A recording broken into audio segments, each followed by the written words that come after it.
भारत जोड़ो यात्रा के 109 दिन हो गए और इस यात्रा में उमड़े जन सैलाब को देखकर भारतीय जनता पार्टी के होश उड़े हुए हैं, लेकिन वो इतने बौखला जाएंगे ये हम भी नहीं जानते थे। जहां करोड़ों लोग दलगत राजनीति से ऊपर उठकर भारत को जोड़ने में जुटे हुए हैं, वहां भारतीय जनता पार्टी ने इस यात्रा को बदनाम करने में, दुष्प्रचार करने में, झूठ बोलने में कोई कसर नहीं छोड़ी है। आगे बात करने से पहले आज की बात कर लेनी जरूरी है। भाजपा के नेता कह रहे थे राहुल जी क्रिसमस की छुट्टी मनाने विदेश जा रहे हैं, लेकिन आज कड़ाके की सर्दी में जब भारतीय जनता पार्टी के मंत्री, बददिमाग प्रवक्ता और नेता कंबल ओढ़कर भारत को तोड़ने में लगे थे, तो राहुल जी महात्मा गांधी की समाधि पर, नेहरू जी की समाधि पर, इंदिरा जी की समाधि पर, राजीव जी की समाधि पर, चौधरी चरण सिंह की समाधि पर और अटल जी की समाधि पर नमन कर कर अपनी तपस्या पूरी कर रहे थे। शास्त्री जी की समाधि पर भी।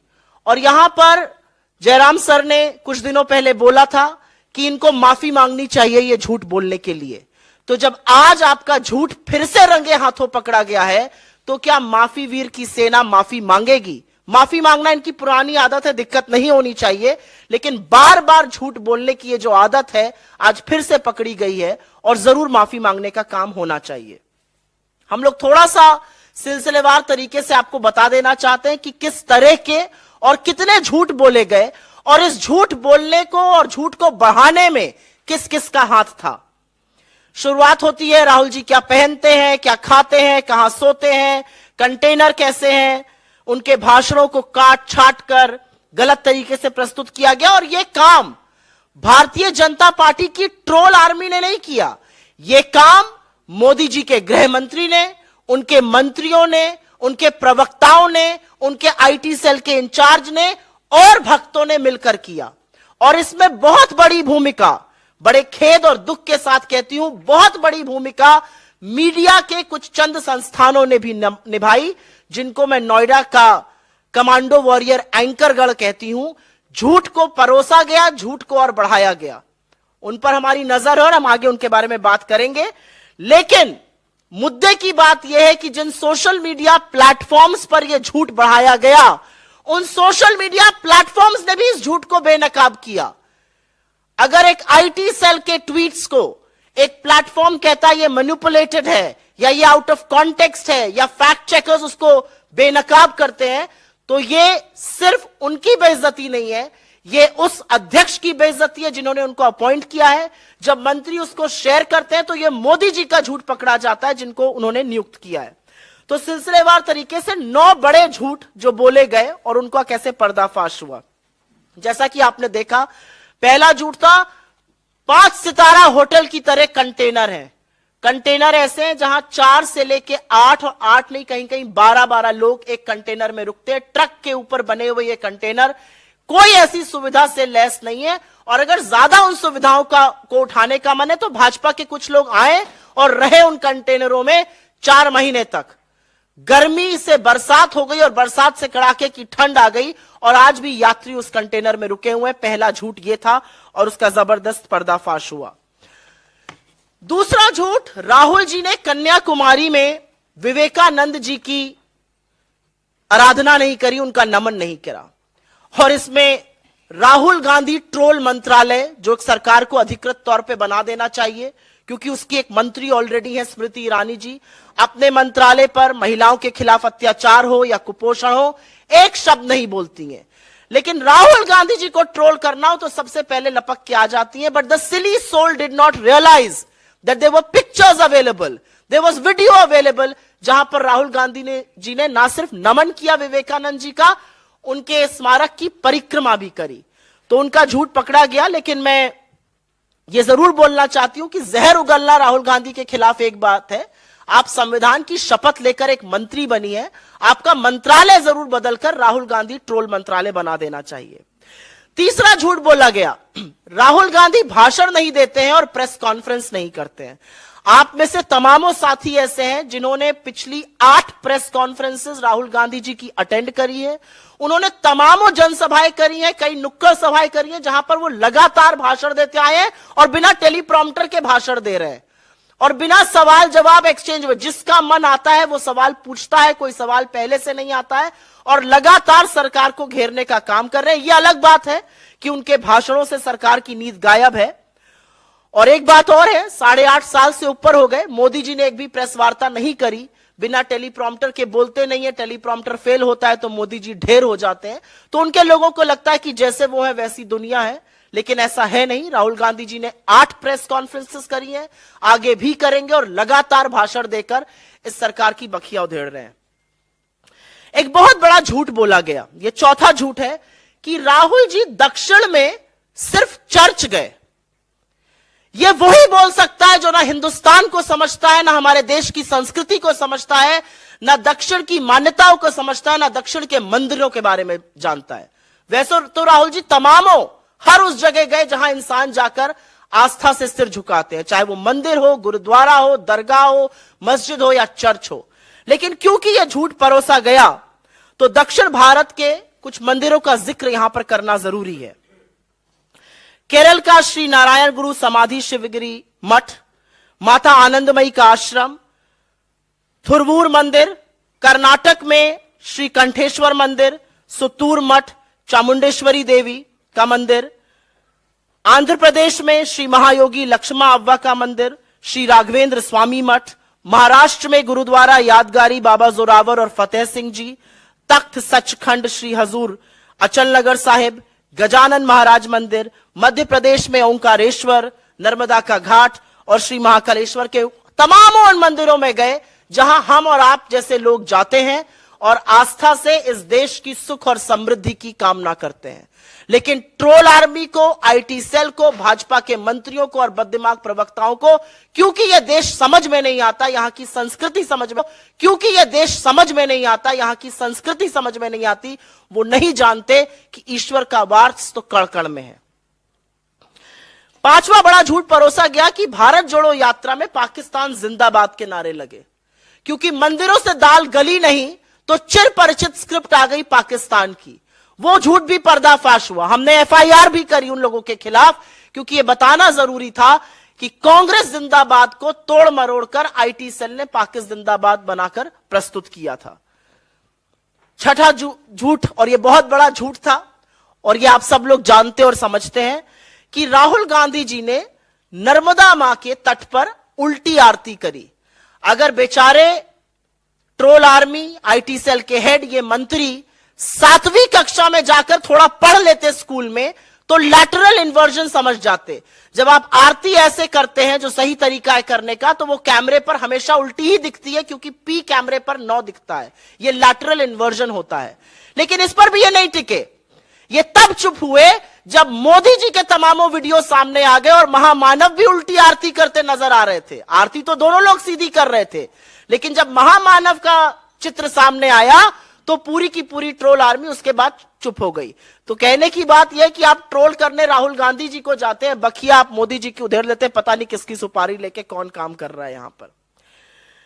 उसके बाद 7वां झूठ बोला गया कि एक लड़की थी, उसने पाकिस्तान जिंदाबाद के नारे लगाए थे, उससे राहुल गांधी जी मिले। सर्वथा झूठ। इसको फैक्ट चेकर्स ने चेक किया, उसको सोशल मीडिया प्लेटफॉर्म्स ने गलत ठहराया। जिस लड़की ने ऐसा किया था, यह गलत नारा लगाया था, उसका नाम अमूल्या लियोना था। जिस लड़की से राहुल गांधी जी मिले वो Kerala student union of India की लीडर है, मीवा एंद्रोलिया। बेचारे भक्तों को चश्मा भी खरीदना चाहिए और हर छोटे बाल वाली लड़की को एक नहीं समझना चाहिए। 2 अलग अलग लड़कियां थी, उनके खिलाफ झूठ बोलकर अपनी मूर्खता का तो परिचय दिया ही, साथ में चश्मे का बढ़े नंबर का भी परिचय दिया। 8वां झूठ एक बोला गया, बड़ा भयावह झूठ था ये, कि यात्रा में यात्री जो है वो शराब पीकर निकल रहे हैं। असलियत ये थी कि ये मालाबार होटल एक चाय की दुकान है। हम लोगों ने उसकी जीपीएस लोकेशन भी रिलीज करी और वहां पर ओचिरा कोल्लम में यह दुकान थी। वहां पर चाय ब्रेक के लिए सब लोग निकले थे और वहीं से यात्रा की पुनः शुरुआत हुई थी। वहां के एक वीडियो को गलत तरीके से प्रस्तुत किया गया। इतने झल्लाए, इतने बौखलाए हुए ये लोग हैं कि चाय पीना इनको मदिरा नजर आता है, जैसा कि इनकी रैलीज में होता है। आज के लिए हम नवा और अंतिम झूठ आपके सामने बता रहे हैं, और यह कुछ ही दिन पहले हुआ। फेक न्यूज के सरगना बीजेपी के आईटी सेल के हेड, उन्होंने ट्वीट करते हुए बोला, और तमाम लोग उसके बाद उसको फैलाने लगे, उसमें से कुछ चरण चुंबक एंकर भी थे, कि कैसे पूर्व केंद्रीय मंत्री भंवर जितेंद्र सिंह जी ने राहुल गांधी जी के जूते के फीते बांधे। असलियत यह थी कि उनके जूते के फीते खुल गए थे, वो राहुल जी के साथ आगे चल रहे थे। राहुल जी ने उनको अपने जूते के फीते बांधने के लिए कहा।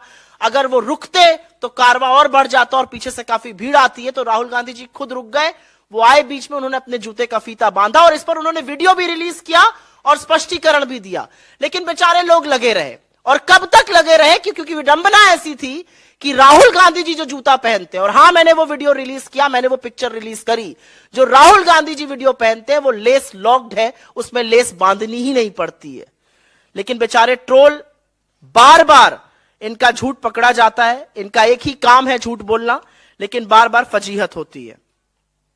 मेरा अपना मानना है कि यह झूठ भारतीय जनता पार्टी की troll army, Bharatiya Janata party के प्रवक्ता, इनके मंत्री, इनके लोग अपने आप से नहीं बोल रहे हैं।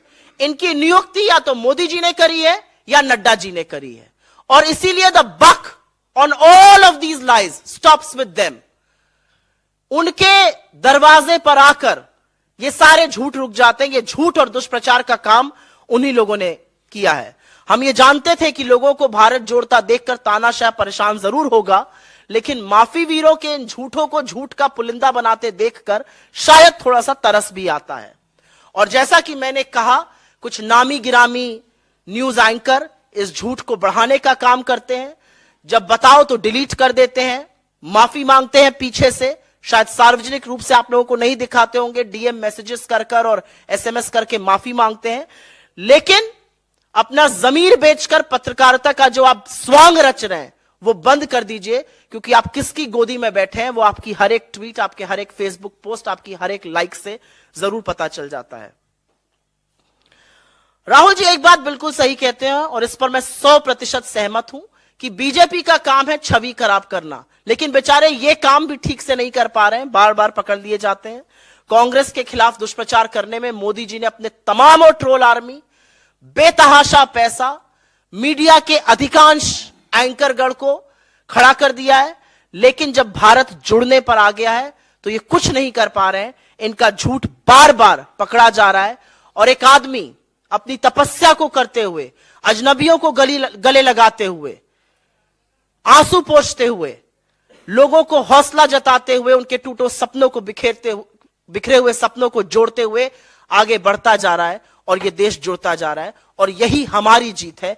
हर झूठ का पर्दाफाश होता है, क्योंकि झूठ की उम्र बहुत कम होती है। तो आप लोग जरूर ये झूठ जो है दिखाइएगा, और यहां इस मंच से सिर्फ अंतिम यही कहना है कि ये झूठ प्रायोजित है, ये झूठ शीर्ष सरकार के शीर्ष ऑफिस से निकाले जा रहे हैं। हमें पता है कि 30 लोगों की एक आर्मी बैठकर पूरे वक्त यात्रा देखती है। मैं तो इस मंच से कहती हूं, आइए इस यात्रा से जुड़िए। मोदी जी खुद भी आए, इस यात्रा से जुड़े।